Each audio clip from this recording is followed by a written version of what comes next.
Photojournalists capture the world's stories from the front line. Iraqis fighting for their freedom. Brazilians rioting in Sao Paulo. Americans at war with each other. Felipe Paiva has captured these conflicts, but now he covers the fight at home.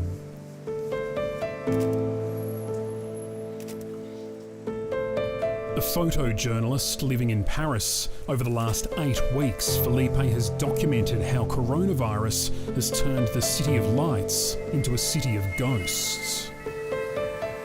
The virus has taken more than 26,000 lives in France, most of them here in the capital. Under one of Europe's strictest lockdowns, the streets have been empty, attractions deserted, entire neighbourhoods shut down. Even the infamous Yellow Vest protests were stopped. This week, France begins to unwind its restrictions, but the damage has been done. Paris is a city on life support. Politicians say France has been united by the pandemic. Felipe went on a mission to find out what Parisians think about that.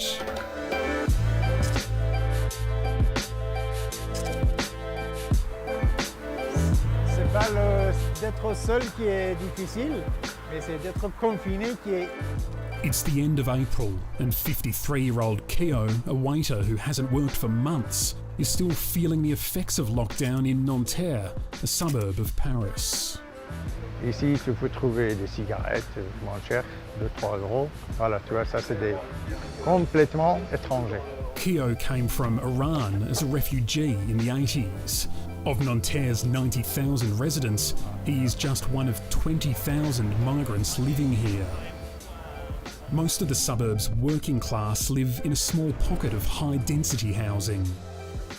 Kiou believes there's a big difference between how Paris's workers and the rich experience the virus. 80% des gens qui travaillent dans le travail essentiel, que ce soit dans les métros, que ce soit dans les hypermarchés, caissières, soignants, etc. Mais ils sont exposés à tous les risques. Et les risques sanitaires, ça rajoute aux autres risques de pauvreté et de précarité. Recent statistics on Paris's coronavirus deaths have revealed an alarming trend. Working class neighbourhoods recorded 128% more deaths than wealthy ones. This is due to higher population density and the fact essential workers are more exposed to the virus. Many Parisians see the numbers as further evidence of a growing divide between the city's rich and poor. Tout le monde, surtout en France, tout le monde savait qu'il y a des inégalités en France ou ailleurs.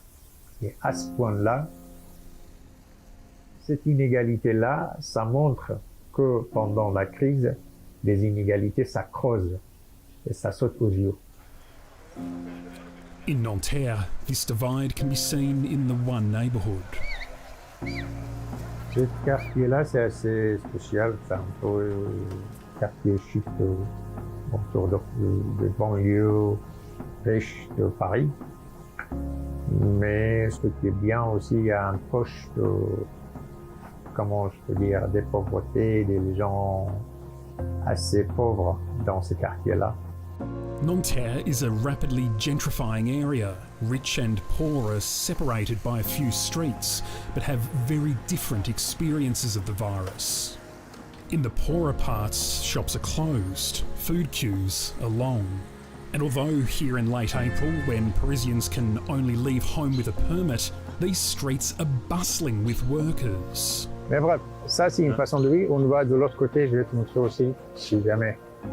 In contrast, the wealthy parts of Nanterre and neighbouring Garant are quiet. Here, people can work from home. 16 jours sur 7 aussi. Many businesses are open, including ones you wouldn't say are essential. Chocolatier, il n'a jamais fermé. Ouais, on entend beaucoup dans les médias qui s'occupent de moins de virus, qui affectent toutes les classes pareil. Mais en fait, on voit qu'il biologiquement ça c'est possible, mais socialement ça n'arrive pas. Ça soit de loin.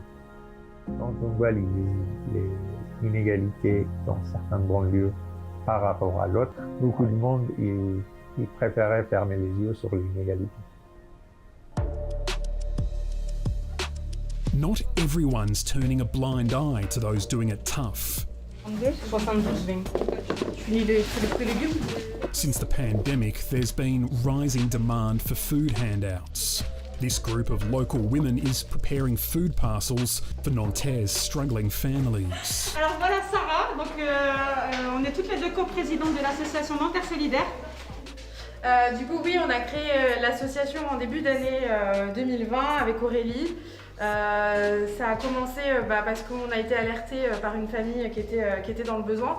Du coup, ça a commencé au départ par une chaîne solidaire entre habitants. Et ensuite, ça a pris beaucoup d'ampleur parce qu'on on a énormément de demandes de familles. On essaie de rencontrer un maximum de familles. On n'applaudit pas les médecins, mais on vous applaudit vous.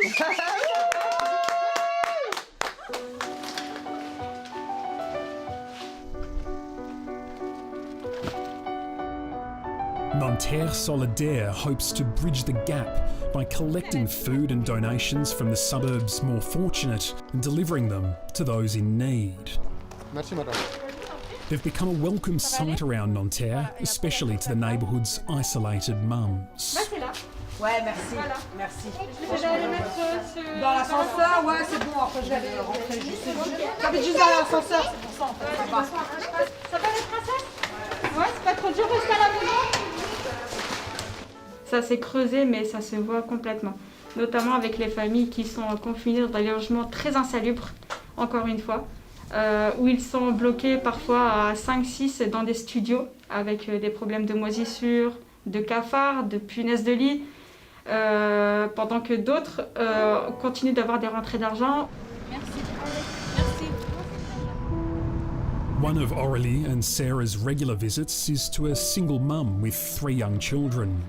Her entire family has spent the last 8 weeks inside a tiny 1-bedroom apartment, with the children sleeping on bunks in the kitchen. Ça va, vous allez bien? Ça va, Ouais. merci, c'est gentil. Vous avez besoin de quoi? Est-ce que vous avez besoin d'autre chose? Non, ça va pour l'instant. Non, ça va? Merci. Il ne faut pas hésiter à envoyer un message. D'accord. Vous avez mon numéro en plus. D'accord, merci. La carte tous les 3 ici? Tous les 4? Tous les 4. 4, oui. Vous vivez les 3 enfants et vous juste ici? Oui, oui. Non, il y a notre petite pièce de l'autre côté. On peut voir? Oui, oui, allez-y. Mais notre bébé il dort. Parce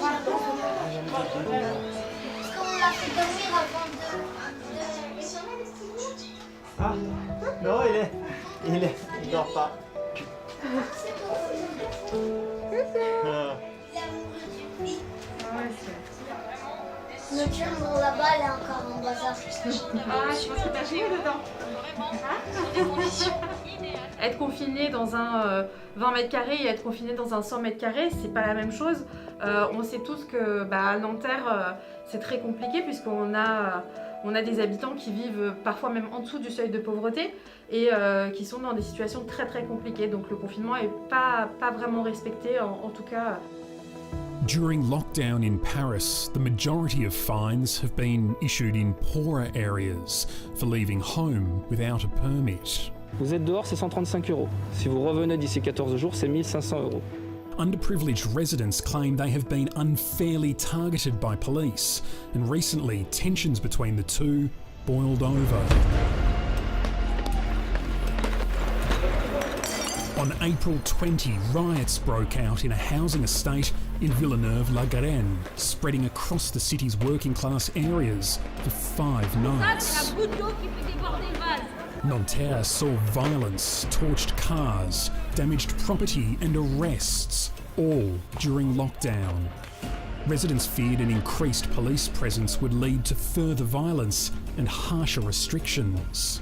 For those living away from these areas, it's a completely different story.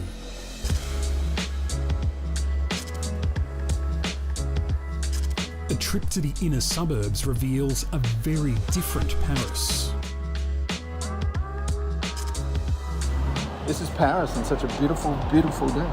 Look at that. Look at that. But empty. Empty. nobody there. It's a great place to live, great place to be when you can get outside the house. Scott Hillier, a filmmaker originally from Queensland, is in lockdown with his French wife, their daughter and her boyfriend in an apartment block in the city centre. We live in about 90 square metres, 95 with the balconies, I guess. It's fabulous place. I live in the 17th arrondissement. I'm not far from the Arc de Triomphe. It's a nice neighbourhood. It's not far from Sacré-Cœur. A little bit bourgeois, too bourgeois for me. I have no idea how they let me live here. And this is the final touch of the ship. By Paris standards, the family is comfortably middle class, but like many in the city, they've had to adapt to 8 weeks indoors. We don't go shopping in the supermarkets. We don't do anything like that. We order in food. It arrives in the elevator. You leave it outside for 6 hours. You put it out in the balcony. There's many other people all around the world who are doing it far worse than we are. We have food. We've got families around and whatever. We can't complain. It's just definitely a very interesting experience. Scott has lived in Paris for 20 years. He runs a local film festival and has seen the gap between rich and poor widen during his time here. The class divide in Paris is quite obvious because there's the inside Paris and then there's the outside Paris, the banlieue, the suburbs. Paris, it's tiny, and they've got a big road around it called the Périphérique, and everything inside is like a museum. The pavements of Paris are cleaned and swept every single day, washed down once a week. They spend a lot of money on keeping it this sort of museum quality, beautiful. Then when you get outside the Périphérique, it's a different world. The suburbs, the slums, the whatever, it's just mind-blowing. Many Parisians just don't go there. They wouldn't understand what it's like. But during the pandemic, Scott believes there is one thing that has united the city. The economy is shattered here. They're officially in recession. My business is on its knees. That's been the great equalizer. The idea that France is in recession and it's not going to get better any day soon has been very interesting because I believe the lockdown has equalized us all. We're all in lockdown. You're rich, white, got a big house. You're the same as a Senegalese migrant living in the suburbs right now, except there's 20 of them in the apartment. Everybody's been affected by this. But to be honest, most French people are just concerned about getting through the day, getting back to work, and I think that this has been a great equalizer. But everybody's there. We now have to work together to actually beat this. But has COVID-19 shown that Paris doesn't want to work together? In early March, just ahead of the lockdown, over 1 million Parisians fled the capital. Those wealthy enough travelled to their second homes to see out quarantine in more comfort and space in places like this.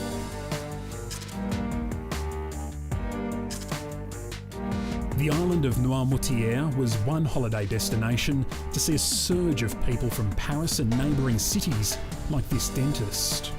Donc, comment c'était l'impact du Covid, du confinement pour vous On est venu s'installer dans notre maison secondaire à Noirmoutier pendant 2 mois avec nos enfants. Et pourquoi vous préférez rester ici et Parce qu'on avait un jardin et une plus grande maison. On n'était pas en centre-ville, on était plus dans un mode vacances. But as the holidaymakers flooded in, locals feared the virus would spread. Ils arrivent d'un endroit où, a priori, il y a beaucoup de cas de coronavirus, et puis ils arrivent dans un endroit où il n'y en a pas beaucoup, où on est un peu isolé, où il y a moins de densité de population, et puis ça a généré de la crainte. Alors, les gens sont rentrés dans les supermarchés de façon... ils ont été nombreux à rentrer dans les supermarchés, à faire leurs courses pour remplir leur maison secondaire, pour venir s'héberger, quoi. Locals like Hev felt the town did not have the food or medical resources to cope with this sudden population increase. Quand on sait que l'été arrive, la commune se prépare. Mais là, ça s'est passé tellement vite qu'on a eu cette crainte, en fait, d'être à la fois dans ce qu'on dit dans un désert médical, mais avec des hôpitaux qui sont loin. À Chaland, ils sont à une demi-heure de route. Voilà, une population qui est quand même assez âgée aussi sur l'île. Tu sais combien à peu près de personnes ont arrivé à... Aucune idée. Les gens arrivent dans des résidences secondaires, mettent les voitures dans les garages et se confinent. In the lead up to this week's easing of lockdown measures, the wealthy started returning to the city. In the end, Noirmoutier had only a few cases of COVID-19, far fewer than the number of verbal abuse, vandalism and property damage complaints made by holidaymakers during their stay here. In recent years, it's become almost sport to rally against the rich in France, and one group is preparing to get back in the game. In November 2018, a group of rural delivery drivers protesting tax increases on fuel sparked a movement that made headlines around the world. For 15 months, France's Yellow Vest protesters took to the streets, demanding fairer taxation, working and living conditions for the lower and middle class. Named after the safety vests French drivers are required to keep in their cars, every Saturday, huge rallies shut down cities around the country. Central Paris often became a battleground, with brutal exchanges between protesters and police. For many Saturdays, Felipe captured the protests. And in the middle of it all was an unlikely face from Nanterre. Mild-mannered waiter Kiou. Un gilet, normalement, avec tous les gilets jaunes, il écrit quelque chose dans le dos. Et voilà ce que moi j'ai dans mon dos. Kiou helped organise the mass rallies across Paris and is one of the faithful. Être un gilet jaune aujourd'hui en France, pour moi, c'est quelqu'un qui participe à un mouvement social, apolitique, mais être gilet jaune, c'est aussi être en mouvement tout le temps, toujours, contre l'inégalité et pour la liberté. But on March 14, coronavirus finally put an end to the protests. Qu'est-ce que tu penses des gens les Parisiens qui pensent que le mouvement est mort? Et il prédisait que le mouvement sera mort. Et on est toujours là, on va montrer qu'on est toujours prêt à se battre contre l'inégalité pour la liberté. Et ces gens-là, ils vont nous voir encore et encore dans la rue, le temps qu'il faudra. Parce que le confinement des corps, c'est aussi parfois le confinement des esprits. Less than 2 weeks before lockdown restrictions are set to be relaxed, organisers meet secretly to discuss ways to revive the protests. Il y a le texte sur les revendications, et puis il y avait le texte sur la coordination des gilets jaunes. But some don't want to wait until free movement is allowed. They want to stage an outdoor rally on May 1st, French Labour Day. A traditional day for union marches and strikes. Last year, May 1st, saw particularly violent clashes in Paris. Votez Ben Allah aux européennes, Ben Allah président. Now, Kiou and the group are arguing whether defying lockdown rules and restarting their protests on May 1st is a good idea. Ne se fera que si les résultats au niveau des mesures de l'épidémie sont favorables ou pas. On en a discuté de ça, on n'a pas réussi à avoir une seule idée pour tout le monde. Certains ont décidé dans chaque quartier, on met des placards sur les balcons, et certains d'autres ont décidé de faire quand même une manifestation dans chaque quartier, aller sur un rond-point. Et toi, tu vas faire quoi? Moi, je préfère aller sur un rond-point pour manifester avec des différents gilets jaunes. Pour moi, une petite manifestation sur un rond-point pour le 1er mai 2020, ça sera le premier confiné et j'espère que ça sera le dernier qu'on manifeste comme ça. If the Yellow Vests do return to the streets, not everyone in Paris would give them a warm welcome. I hope there is no future for the Yellow Vest movement. I would like them to think that we're all in this together right now. There's a battle bigger than any movement right now, and that's to get this country's economy going, just to make sure that we can all move forward together. Prior to the pandemic, the mass protests hurt many French businesses, including Scott's. You know, for 3 months of the year, nobody would come to France to work because they saw these pictures of riots in the streets. Scott believes with the instability and economic fallout from coronavirus, the nation won't tolerate any more unrest. Most French people like saying, you know, they've got the right to protest, they can protest. But after this pandemic where they've lost people, they've lost a lot of people, I don't think the French will have the patience for that. The French public won't have the patience for that. Across Paris, it's Labour Day in lockdown. These streets would normally be filled with workers marching for their rights, but this year the government and unions have pleaded with workers to stay home and respect the lockdown. But for many, this May Day is the most important yet. Nanterre's Kiou hopes yellow vest protesters will take to the streets alongside him and restart their movement. C'est la première fois que le 1er mai tombe dans le moment de confinement. Nous, les Gilets jaunes aussi, on va célébrer aujourd'hui à la République ensemble et dans les différents quartiers de Paris et banlieue ou un peu partout en France. It's been the low-paid workers keeping the country running during the pandemic, and they want that acknowledged. Kiou's confident others will join at this park in central Paris for a small protest. But the police may not let them. Wow!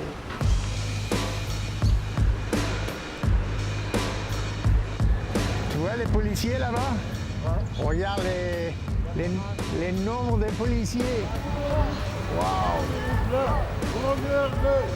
In the face of overwhelming police numbers, a small group of union members begins a chant. They're not yellow vests, but Kiou joins them in solidarity.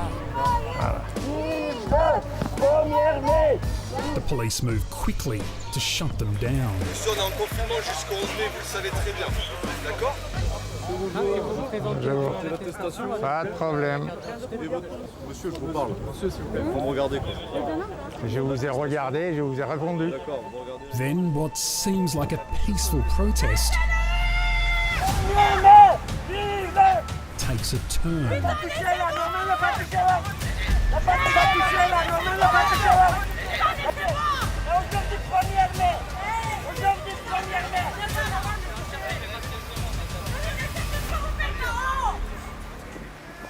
Ça va là, Kiou? Oui, pour l'instant ça va.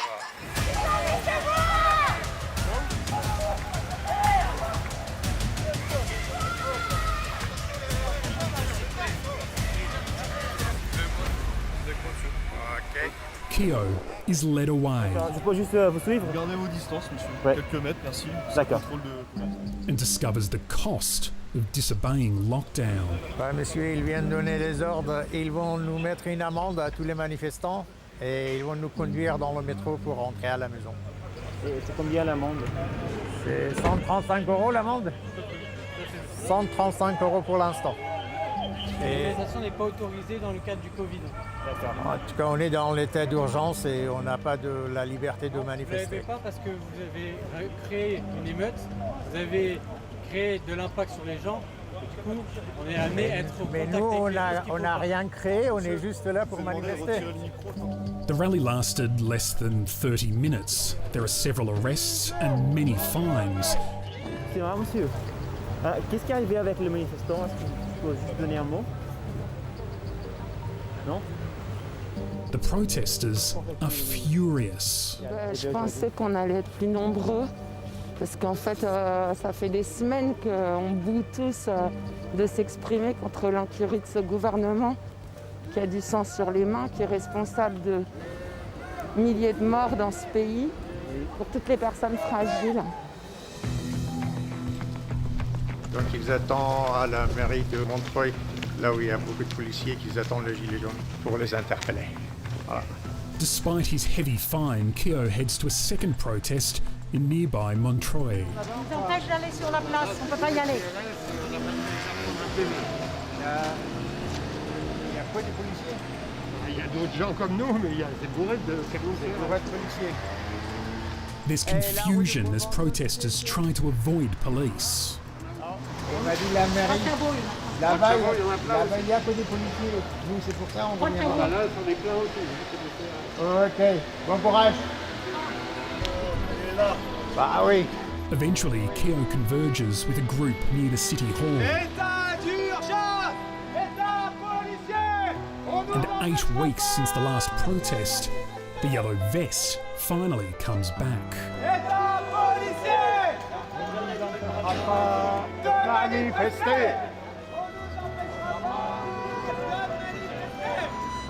But the sight of yellow has some seeing red.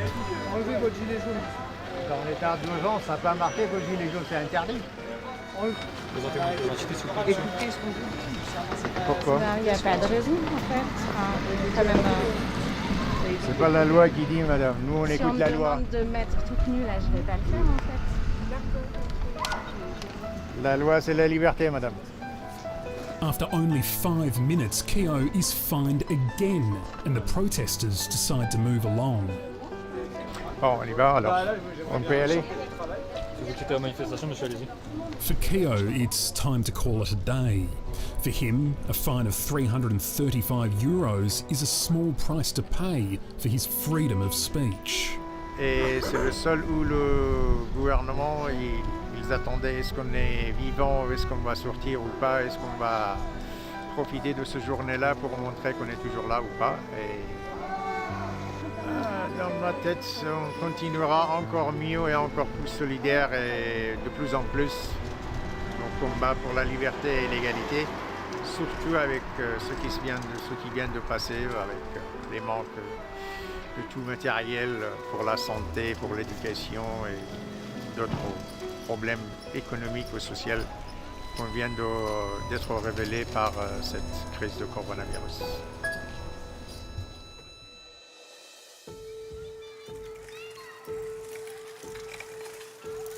As lockdown measures start to unwind, Paris is coming back to life. Businesses can reopen with only restaurants and cafes remaining closed. More people can travel to work on public transport, and primary schools are welcoming kids back to class. They're only small changes, but already there's something on the streets Paris has been missing for months. Hope. Donc oui, il y a un véritable élan de solidarité qui s'est créé depuis le confinement et je pense que cet élan de solidarité va perdurer. When this starts opening up again, it's going to be, as a human experiment, it's going to be very interesting. We're all hoping it's going to work again. C'est sûr que cette fois, ça sera plus pareil comme avant, parce que ce Covid a changé beaucoup de choses et donc j'espère bien qu'on sort ensemble et qu'on converge pour avoir au moins une vie meilleure après une vie qui change. For photojournalist Philippe, a united Paris would mean the world. During lockdown, his wife gave birth to their first child, a baby girl. The kind of city she grows up in all depends on the next few months. The road out of COVID will take care, courage, and the continued service of the essential workers who Paris celebrates each day. Because of them, the city endures, and that knowledge is something that does seem to unite Paris.